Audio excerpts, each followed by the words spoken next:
Je vous remercie. Bonjour à tous.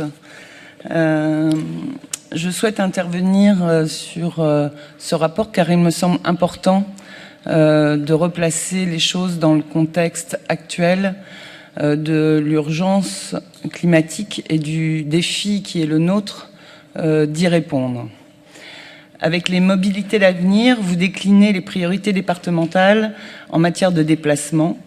Mais où sont les nouveaux projets, les projets innovants qui vont dans l'intérêt commun, l'intérêt de tous? La part belle est laissée à la route, toujours plus présente et prédominante par rapport aux autres modes de transport.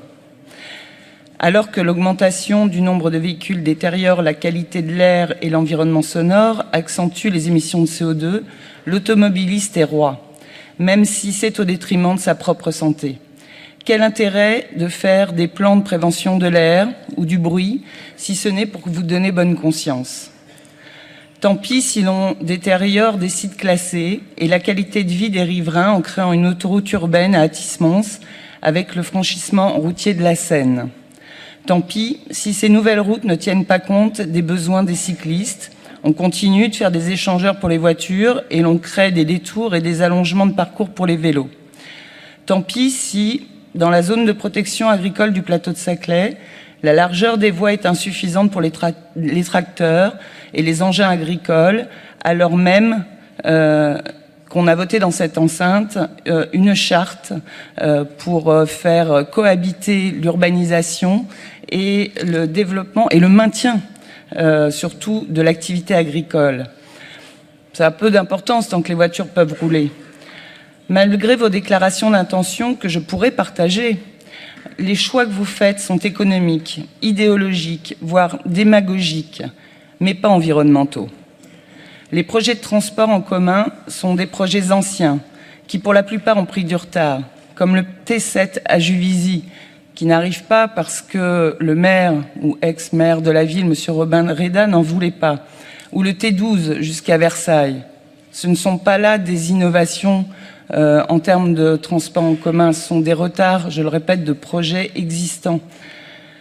Autour de la ligne 18, toujours aucune solution de liaison entre le plateau de Saclay et les vallées, pourtant nécessaire et répondant à un besoin identifié. De même, le vélo est bien cité, mais là encore, la pose de rustine sur certaines ruptures de piste ne résoudra pas le problème de fond, qui sont l'insuffisance notoire du réseau en site propre et l'insuffisance des dispositifs de stationnement sécurisés. Il y a tout juste un an, dans son rapport d'octobre 2018, le GIEC estimait qu'il existait encore une chance de contenir le réchauffement de la planète en dessous des 1,5 degrés par rapport à la période pré-industrielle et appelait les États et les décideurs à agir de toute urgence. Si nous voulons saisir cette chance, les solutions à mettre en place d'ici 2030 sont drastiques. Selon le GIEC, nous devons commencer par réduire nos émissions de CO2 de 45% par rapport à leur niveau de 2010. Depuis la parution de ce rapport et l'amplification des marches pour le climat, tous les décideurs verdissent leur discours. Mais même vous, Monsieur le Président, si j'en juge votre tribune parue dans le Journal des maires. Mais concrètement, que signifie cette préconisation du GIEC? Eh bien, c'est assez simple. Avant 2030, il faut ramener à 16,5 milliards de tonnes les émissions mondiales de CO2, alors qu'actuellement, elles sont autour de 37 milliards. Et la France ne figure pas dans le tableau des bons élèves. Pour cela, et toujours selon le GIEC, il faut arrêter les énergies fossiles comme le pétrole, le gaz et le charbon. Année après année, le défi à relever est de plus en plus grand. C'est aujourd'hui une réduction de près de 60% de nos émissions de CO2 qu'il nous faut effectuer dans un délai de plus en plus court, car 2030 est dans un peu plus de 10 ans. Et 10 ans, c'est pour ainsi dire demain. Alors, pour envisager des mobilités d'avenir, il faut envisager et imaginer dans quel état sera le parc automobile dans 10 ans. Y aura-t-il une majorité de véhicules propres n'utilisant plus d'énergie fossile? Je ne le crois pas. Pour en juger, il suffit de regarder les mesures prises en la matière. Il faudra attendre 4 ans pour voir l'interdiction des véhicules diesel dans Paris, 10 pour la région Île-de-France et 20 ans pour voir la fin des ventes des véhicules thermiques en France. Continuer de construire des routes, c'est permettre à toujours plus de voitures de circuler. Et pour longtemps encore, trop longtemps au regard du temps qu'il nous reste pour mener efficacement la lutte contre le réchauffement climatique, rouler en voiture sera synonyme d'émissions de CO2. Les modalités d'avenir doivent passer par une transformation profonde de nos modes de déplacement et de nos besoins. Il en va de la qualité de la vie de nos enfants, de leur vie peut-être. Monsieur le Président, il est urgent de mettre en concordance les paroles et les actes. Je vous remercie. La parole est à Hélène Dian. Merci, Monsieur le Président. Chers collègues, je ne reviendrai pas sur ce que ma collègue Anne Launay vient de dire. Vous, Monsieur le Vice-président, vous nous présentez donc ces orientations du département avec des chiffres clés sur la situation d'aujourd'hui. Les orientations à l'horizon 2030 ne sont pas chiffrées en termes d'objectifs.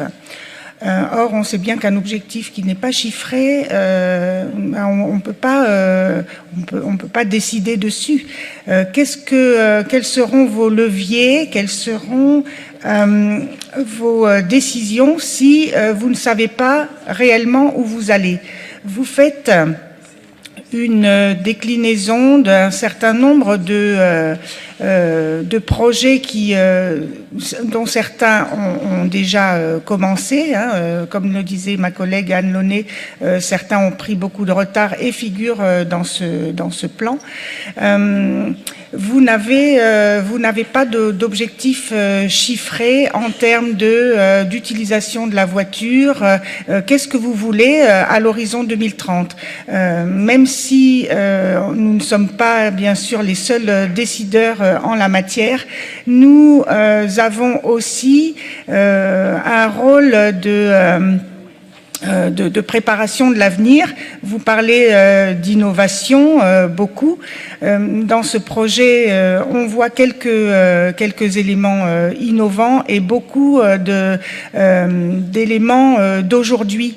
Vous dites que la feuille de route est réaliste. Très bien, c'est bien d'être réaliste. Parfois, il faut aussi être en avance sur son temps. Et là, on n'a pas le choix. On est obligé d'être en avance sur son temps parce que les solutions d'aujourd'hui ne sont pas les solutions de demain. Dans 10 ans, la population aura encore augmenté, la population essonnienne. Il y a une étude de l'INSEE de novembre 2017 qui dit qu'en 2050, elle sera de 1 600 000 habitants. Aujourd'hui, on est à 1 200 000 et quelques mille. Est-ce que cette augmentation de la population est prise en compte dans ces orientations du département? J'ai besoin d'avoir ce type de réponse. Et dernière remarque, sur votre diaporama, il y a des prévisions chiffrées en matière financière, en matière d'investissement. Et j'ai l'impression qu'on ne les retrouve pas dans le rapport écrit, sauf erreur de ma part. Voilà toutes ces questions. Merci, Monsieur le Vice-président.